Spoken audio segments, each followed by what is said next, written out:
தமிழ் சொந்தங்களுக்கு அன்பு வணக்கம். வில்லியம் கோல்டிங் என்னும் ஒரு ஆங்கில நாவலாசிரியர் கூறுவது என்னவென்றால் நாம் ஆச்சரியப்படுவோம். ஒரு பெண்ணிடம் நீ எதையாவது கொடுத்தால் அவள் அதனை மிகவும் பெரிதாக்கி சிறப்பு செய்து விடுவாள்.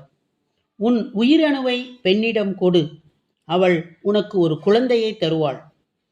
ஒரு வீட்டை கொடுத்தால் அதனை அவள் குடும்பமாக மாற்றி காட்டுவாள். நீ மளிகைப் பொருட்களை கொடுத்தால் அவள் விருந்து படைப்பாள். உன் புன்னகையை நீ அளித்தால் அவள் தன் இதயத்தையே உனக்கு கொடுத்து விடுவாள். நீ கொடுப்பது எதுவாயினும் அதனை பன்மடங்கு பெரிதாக்குவதுதான் ஒரு பெண்ணின் குணம் என்கிறார்.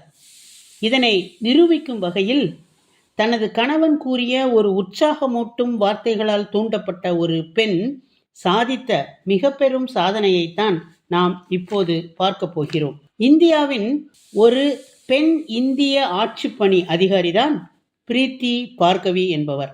இவர் திருவள்ளூர் மாவட்ட துணை ஆட்சியராக பணியாற்றியுள்ளார். மேலும் தேர்தல் அதிகாரி, வருவாய் கோட்டாட்சியர் போன்ற பதவிகளையெல்லாம் வகித்துள்ளார். பெண்கள் மற்றும் வாக்காளர் விழிப்புணர்வு போன்றவற்றில் அதிக கவனம் செலுத்தியவர் இவர். குடிமைப் பணிகளில் அதிக பெண்கள் பங்கேற்க பெண்களை இவர் ஊக்குவிக்கிறார்.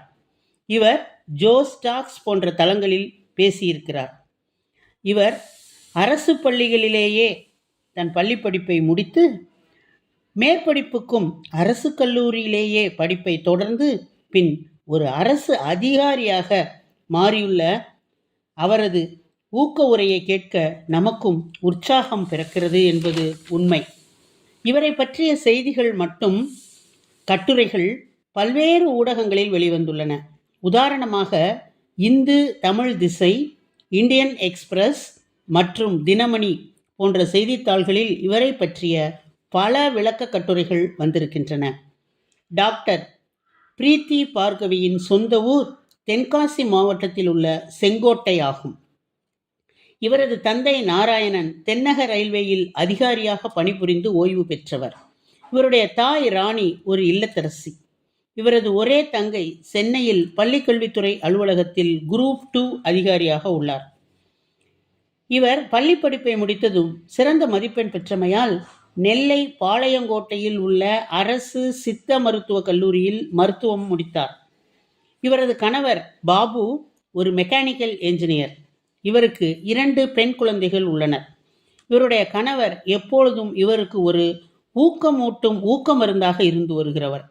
2016ஆம் ஆண்டு மதுரையில் வணிக வரித்துறை உதவி கமிஷனராகவும் 2017ஆம் ஆண்டு குரூப் 1 தேர்வில் வெற்றி பெற்று திருவள்ளூரில் ஓராண்டு RDOவாக இவர் பணியாற்றினார். சிவகங்கையில் வட்ட வளங்கள் அதிகாரியாகவும் பணியாற்றினார். பிறகு மத்திய சென்னையில் RDOவாகவும் தற்போது திருவள்ளூரில் துணை கலெக்டராகவும் பணியாற்றி வருகிறார். இவர் வாக்காளர் மத்தியில் மாற்றத்தை ஏற்படுத்த விரும்பும் தேர்தல் அதிகாரியாகவும் அறியப்படுகிறார். குறிப்பாக பெண் வாக்காளர்களுக்கான பிங்க் பூத் மற்றும் விழிப்புணர்வு பிரச்சாரங்களில் இவர் முக்கிய பங்கு வகித்துள்ளார். மேலும் புலம்பெயர்ந்த செங்கல் சூளை தொழிலாளர்களுக்கு நிவாரண உதவிகளை வழங்கியுள்ளார். இந்த அத்துணை சாதனைகளையும் இவர் தனது திருமணத்திற்கு பிறகு கையில் கரண்டியையும் வயிற்றில் குழந்தையுமாக சாதித்தவைகள்தான் என்றால் நம்மையெல்லாம் அதிசயக்க செய்யும் ஒரு செய்தியாகும். இத்தனைக்கும் காரணம் தன் கணவன்தான் என்பதனை இவர் மிக அற்புதமாக எடுத்து கூறுகிறார். இவர் தனது சாதனையை விவரிக்கும் போது கடந்த 10 வருடங்களில் சிவில் சர்வீஸ் துறைக்கு பெண்களின் வரவு மிகவும் குறைவாகத்தான் உள்ளது. நிறைய பெண்கள் இன்னும் இத்துறைக்கு வர வேண்டும். பள்ளி காலத்திலிருந்தே பெண்கள் மனதளவில் நாம் என்ன படிக்க விரும்புகிறோமோ அதனை நோக்கி அழகாக அழுத்தமில்லாமல் கற்றுக் கொடுத்து பயணிக்க வேண்டியது பெற்றோரின் கடமை மட்டுமல்ல, கணவரின் கடமையும் தான் என்று கூறுகிறார். பள்ளி பருவத்திலிருந்தே தினமும் அன்றைய நாளிதழ்களை படிக்க வேண்டும். இந்த ஊரில் இந்த நாட்டில் என்ன நடக்கிறது என்பதை நுட்பமாக தெரிந்து கொள்ள வேண்டும். அந்த ஆர்வத்தை முதலில் அனைவரும் வளர்த்து கொள்ள வேண்டும்.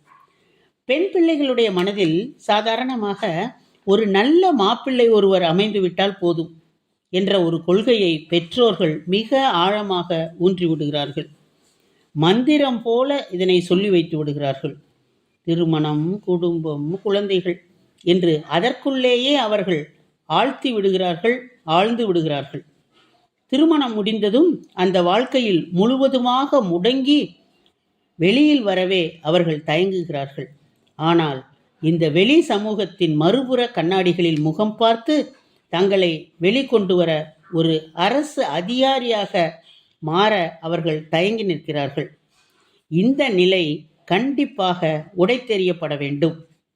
தமிழ்நாட்டில் மட்டும்தான் கொஞ்சம் வசதி படைத்த பெண்களாக இருந்தால் அவர்களது பிறவி பலனே திருமணம், குடும்பம் என்ற அளவில் சுருங்கி போய்விடுகிறது.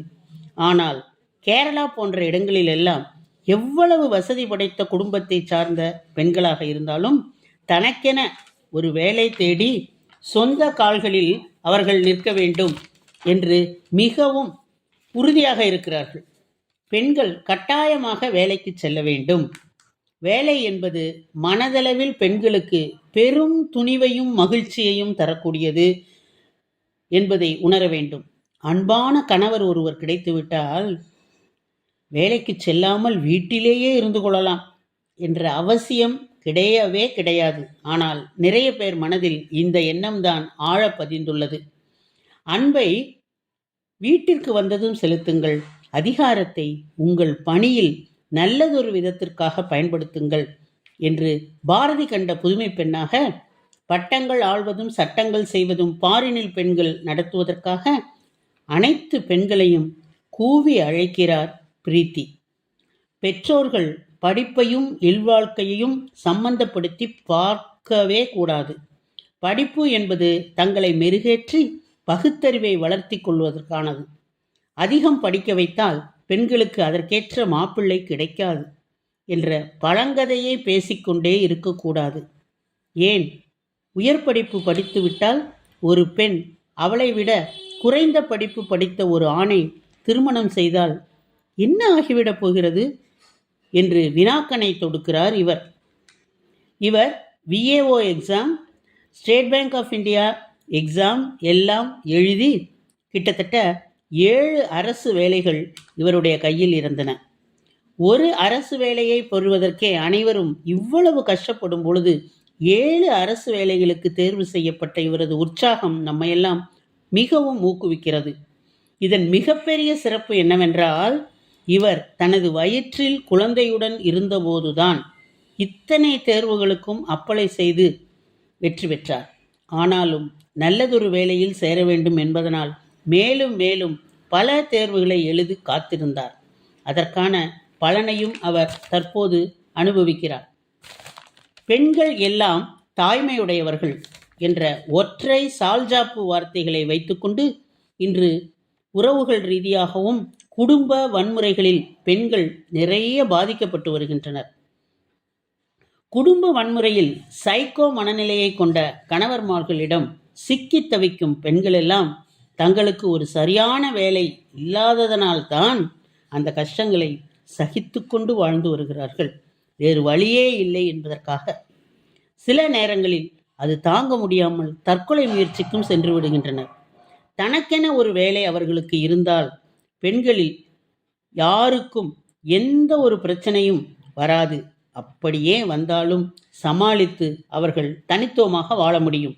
அதற்கு அவர்கள் செய்யக்கூடிய வேலைதான் கை கொடுக்கும் என்பதனை மறந்துவிடக்கூடாது. நாம் மறந்தும் படிக்காமல் வேலைக்கு செல்லாமல் இருந்துவிடக்கூடாது என்று தனது மாற்று சிந்தனை மூலம் பெண்களின் வாழ்வில் மறுமலர்ச்சி ஏற்பட பெரும் பங்கு ஆற்றுகிறார் இந்த சிங்க பெண்மணி.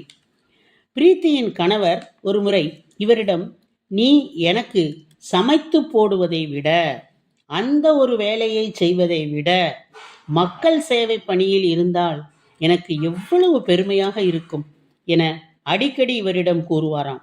பெண்கள் என்றாலே சமைவதற்கும் சமைப்பதற்கும் தானா, நீ வெளியில் செல்ல வேண்டும், உயர் பதவியில் அமர வேண்டும் என்று அவர் கூறிய அந்த உற்சாக வார்த்தைகள் தான் இவரை இத்தனை சாதனைக்கும் உரிய பெண்ணாக மாற்றியது.